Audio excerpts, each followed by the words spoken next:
Hello, Brobs. We're back with Triad, a novel of the supernatural by Mary Leader. It's a continuation of Chapter 3. The next morning, Uncle Peter suggested that we explore Devil's Cave in a high bluff overlooking the farm, which was known locally as Lover's Leap. I think it was his way of apologizing to me for the unjust treatment I'd received the night before. Aunt Megan scolded and said, not without justice, that crawling through a muddy cave was the worst thing for an injured hand.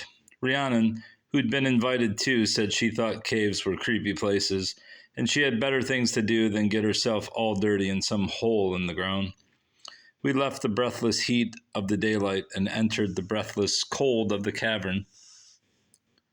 It was muddy, and we soon came to a long stretch of tunnel where the roof and floor were less than 2 feet apart, and we had to squirm along on our bellies. Waves of claustrophobia assailed me as I struggled forward in that confining space, unable even to raise my head, as though the whole weight of the bluff above were pressing down on me.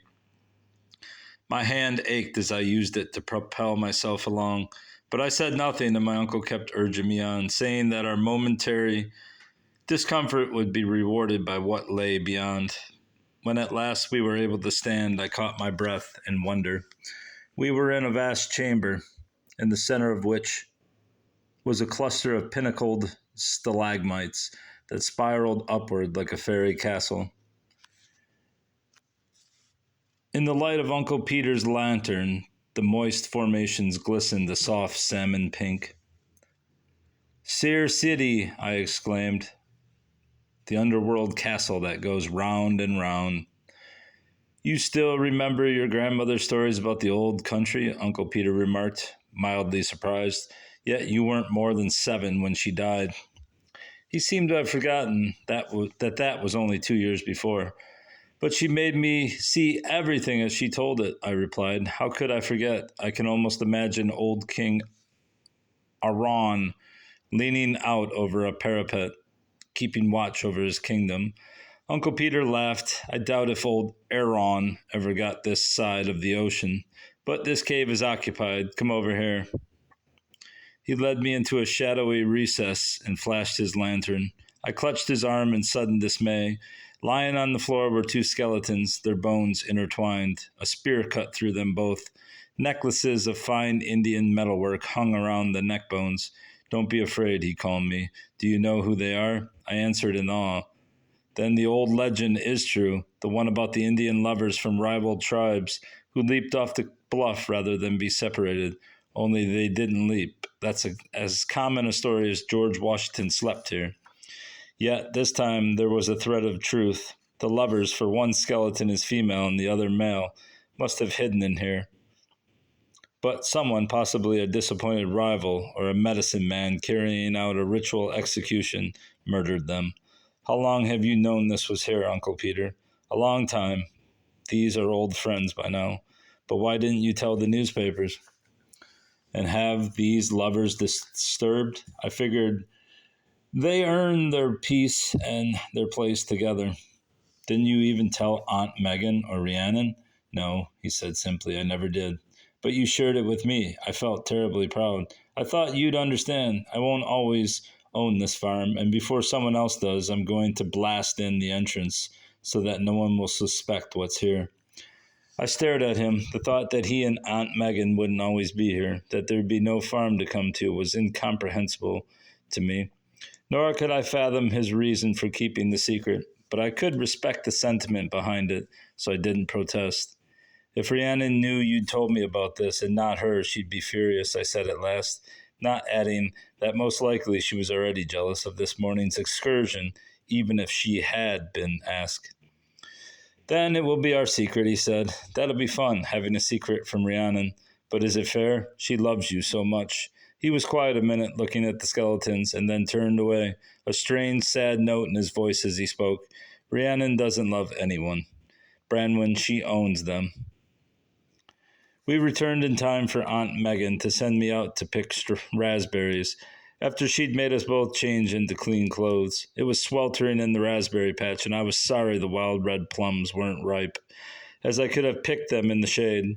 By now, my hand was really throbbing, but I suspended a pail around my middle with a belt run through its handle, and I could use my right hand nearly exclusively. Besides, I wasn't thinking about my hand as the red fruit dropped into the pail and into my mouth. I was uneasy because I hadn't been able to find Percival anywhere. Usually he rode my shoulder when I was near the house. Maybe he was out somewhere stalking a mouse. That rhymed. Waves of heat rose from the ground with no breeze to relieve them. My scanty clothes stuck to my body and skin to skin as the sun rode its relentless arc. I moved slowly, inspecting the berries for the black bugs that prefer the riper fruit, and the occasional green worm or hopper that makes no distinction. Gnats and mosquitoes rose to plague me. My bare feet burned on the hard ground. Above, some robins and grackles scolded me for stealing their fruit. My pail was almost full when I heard Aunt Megan calling from the house. Maybe Percival had returned and was getting underfoot. I undid the pail from my middle and went toward the kitchen. I was barely in the door when Aunt Megan grabbed me by the shoulders and began to shake me, knocking berries all over the kitchen floor. How could you be so cruel, Branwyn? We'll never give you another pet. I don't know what you're talking about, Aunt Megan, I stammered. Has something happened to Percival? You know I was looking for him. She glared at me contemptuously. That was just to throw me off the track. You know what you did to him, you wicked girl. Still gripping me, she flung open the oven. As its warm breath engulfed me, I saw Percival lying limp and dead, his little paws outstretched helplessly toward the door. Tears streaming down my cheeks, I picked the tiny body up and held it to me. Honest, Aunt Megan, I pleaded, I didn't do it. I loved him. You've got to believe me. My obvious distress almost convinced her, but she was at a loss for an explanation. Who could have turned that oven on, she puzzled, and how could that cat have gotten in there? I didn't do it. Certainly your uncle didn't, and I know Rhiannon wouldn't do such a thing. Let's see, she began to try to reconstruct events. You were picking raspberries, your uncle was out in the field. I was doing the wash in the basement, and Rhiannon was upstairs sewing. I wonder if that crazy Hazlitt kid sneaked in there. I caught him in the orchard the other day stealing green apples, and I sent him packing. Maybe he was trying to get back at me. I always did say he wasn't quite all there. It was the flimsiest of theories, and it was apparent she wasn't completely satisfied with it. I knew better, too. Over her shoulder, I saw Rhiannon standing in the doorway, gloating. Oh, how I wanted to accuse her to her face, but I realized Aunt Megan would never believe me, and I'd just make things worse for myself. Pardon, I had to sneeze again. Well, Branwyn, I guess you didn't do it, she said without conviction, but I just couldn't think of any other way. You'd better put him in the trash burner. No, I cried, hugging the tiny body to me. He's not garbage. I'll bury him. Long before dawn, I was awakened by the curtains and shades flapping wildly and rain pouring in at the windows, and thunder crashed and rolled like berserk kettle drums, echoing on the bluffs around us. Wouldn't a cat's fur burning have smelled awful? Here, the storms don't have just one or two loud cracks as they do in the city, but just keep on and on. I ran to close the windows, wincing every time the lightning flashed, outlining the trees in vivid greenish blue. My aunt and uncle could be heard rushing round elsewhere in the house. Suddenly, the room lit up and shuddered with a terrific impact. Then the dark returned. I flipped the light switch, but nothing happened. Rhiannon stood by the window looking out, another streak, and she turned toward me, her face lurid with glee.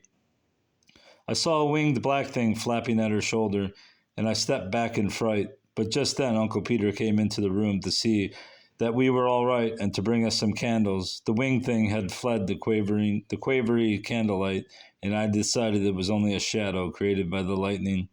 Never mind, Dad, Rhiannon told him calmly. I have candles here on my dresser. This happens too often out here not to be prepared. How organized she was. I never would have thought of that. In the morning, my aunt and uncle drove into town, leaving the two of us alone. Uncle Peter had some business to transact that he ordinarily would have done over the phone, but since the storm that wasn't working either, Aunt Megan decided she'd take the opportunity to look at some dress goods. After they left, Rhiannon turned to me with her sweetest smile. I'm sorry about your kitten, she said. No, you're not, I blurted out. You know who did it. Yes, I do, she replied blandly. It was Mother, but don't tell her. She'd feel bad. You know how absent-minded she is. She was going to bake cookies, so she turned the oven on. Then she got busy with the wash and forgot to make the cookies. But that doesn't explain how the kitten got in there, I said suspiciously. She had the door open earlier because she had cleaned the grates and wanted to let the cleaner fumes out. The kitten must have crawled in then and didn't have a chance to jump out when she closed the door and lit the gas. Now, say you're sorry, you accused me. When Rhiannon was in a mood like this, she could turn me into believing almost anything. Anything. Okay, I'm sorry, I said hesitantly. Then she suggested we play hide and seek. I felt a vague distrust, but she was so ingratiating that I ignored it. It was my turn first. I sandwiched myself in between some clothes bags in the closet under the stairs, where it was uncomfortably stuffy, and I was soon wishing that she would hurry up and find me. Or had she just gone off and left me? It would be like her.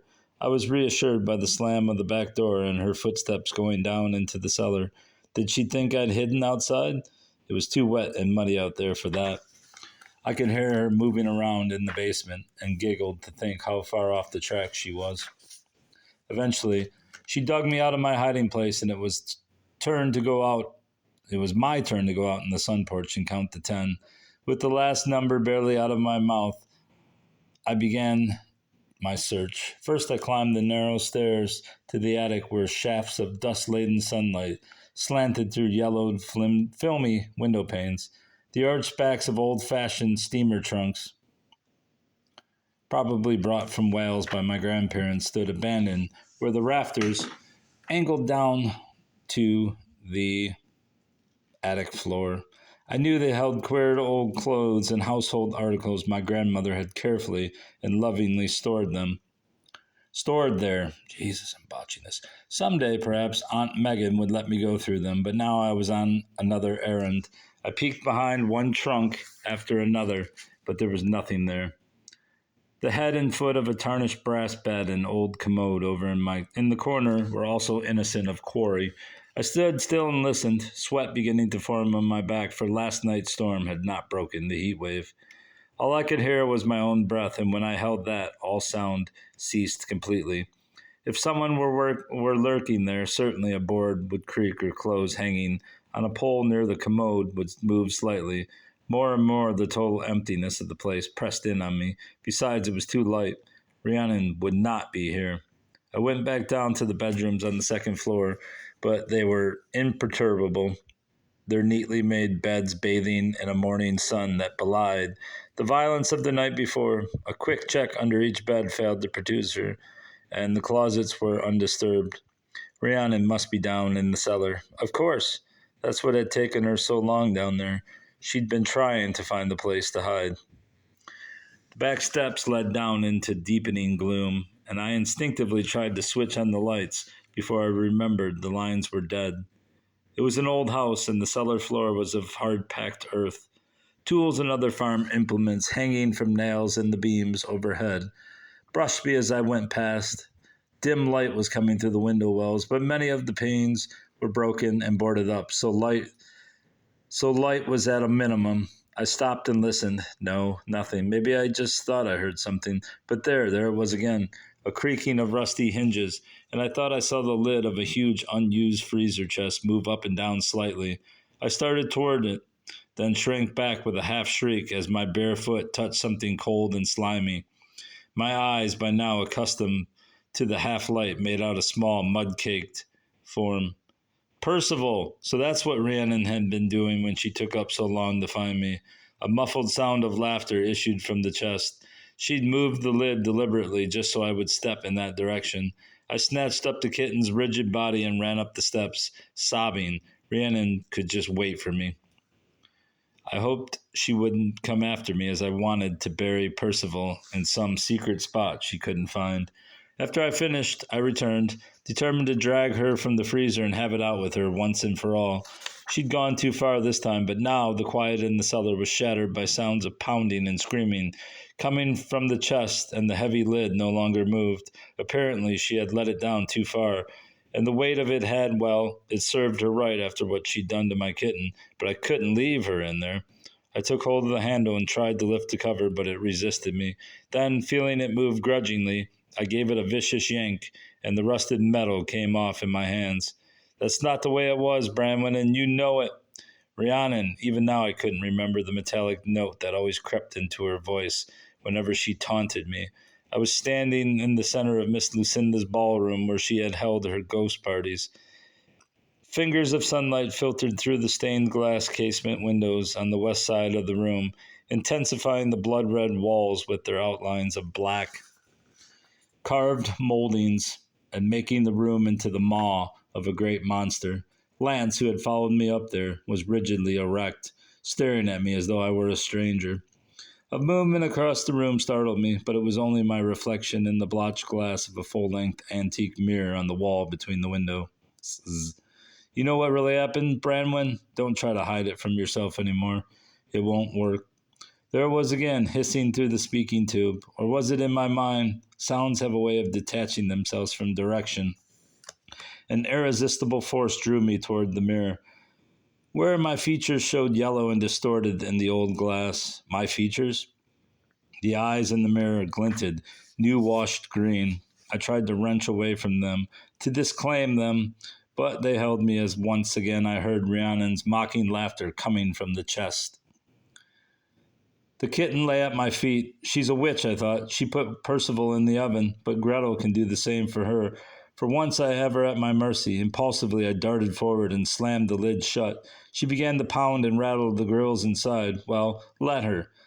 I'd let her out in a few minutes, but she could just suffer while I buried my kitten someplace where she'd never find him. It was a big freezer. There'd be plenty of air. Digging in the soft ground and covering up the grave took less than 10 minutes, but a growing uneasiness assailed me. Rhiannon would be furious, and she'd tell Aunt Megan, and there'd be the devil to pay. Worse, what would Uncle Peter think? Thud, thud, the sides of the freezer visibly shook with her struggles. I grasped the handle and pulled, but suddenly it was lying in my hand. The rusty metal snapped in two. I looked at it curiously, then with realization came panic. Groping frantically around the dim basement, I sought something, anything that could break open or pry the lid. An old wrought iron corn dryer hung from one of the rafters. I snatched it and tried to insert it in the crevice between the lid and the chest, but the slender iron rod merely bent as I pushed on it. Over on the workbench, I found an ice pick stuck into the scarred wooden top. Grabbing that and a screwdriver lying nearby, I went to work, but they slipped off the slick, white surface. The saw I tried next wasn't any better. I paused to get my breath, feeling the vibrations coming from inside the chest as I momentarily leaned against it, trying desperately to think. Her shrieks, bombarding my ears, sounded as though she were in a distant tunnel. What could I do? Where was there something that would? Over there, that hammer on that wall, holding it tightly. I tried to drive first the pick and then the screwdriver into the crack next to the lock, into the sides, into the lid, but nothing worked.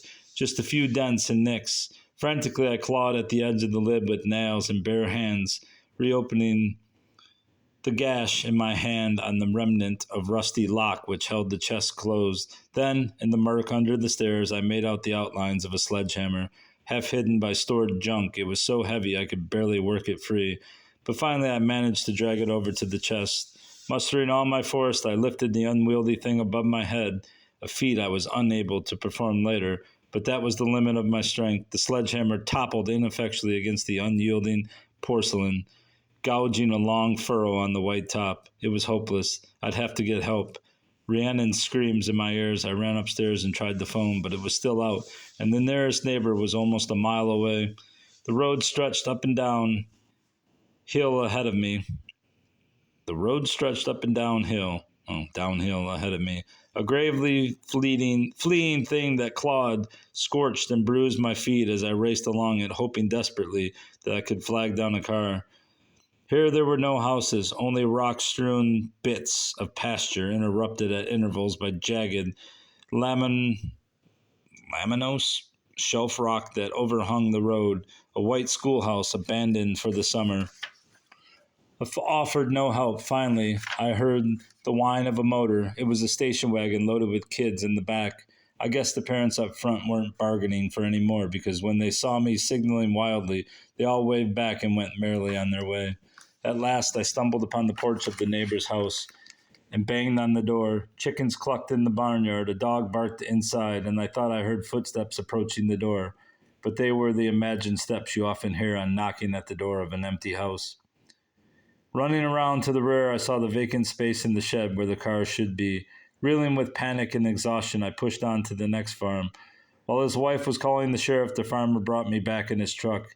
I led him down into the silent cellar. He attacked the chest with the crowbar he'd brought along, pried open the lid, and pulled Rhiannon out onto the floor. Her head rolled sideways, and she lay there staring at me with those pale green eyes. Empty now, her fingers bloodied, and her fingernails ripped to the quick. The man got down on his knees and began clumsily to breathe into her mouth. For a moment I thought she was going to respond. Her eyes seemed to widen and glow, but then I heard, or imagined I did, one long expulsion of air, and immediately afterward the sheriff and soon other men came clattering down the stairs.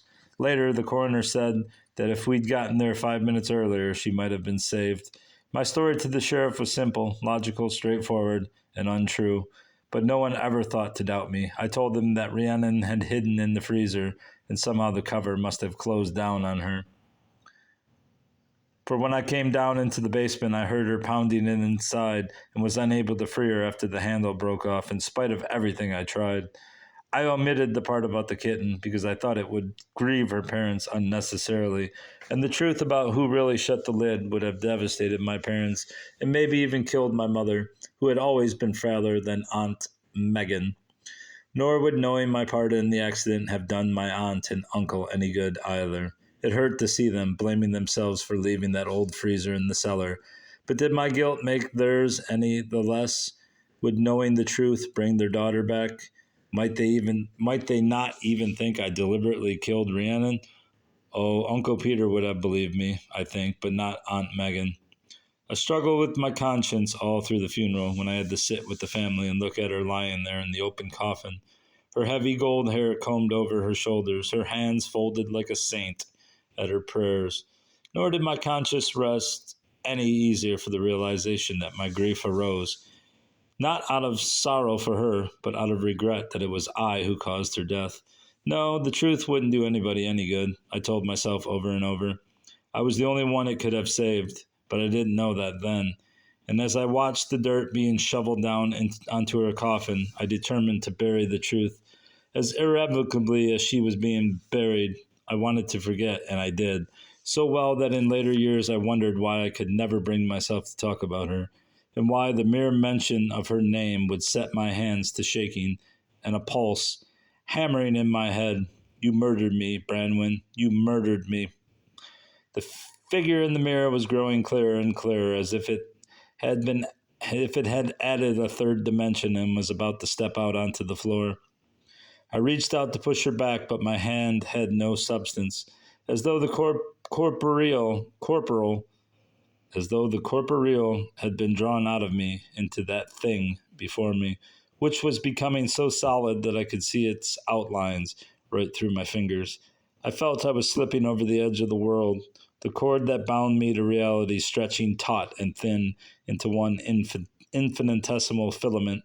But just as it seemed that it must break, a golden fury launched itself at the thing before me, snarling and snapping as though it expected to encounter a physical presence. Rhiannon receded into the mirror, glaring at her attacker with fear and venom. As the glass brought Lance up short, I found myself staring at the reflection of an ashen face and fear-widened eyes, but they were blue, ordinary blue eyes, thank God. The room, too, was just a room, frowsy with peeling paint like a dispirited, jaded old bawd. I could feel the tension slowly seeping out of me as whatever it was that held me gradually let me go, and I sank to my knees and buried my head in the dog's curly neck. And that's the end of chapter 3. Goodbye, bruv. Goodbye.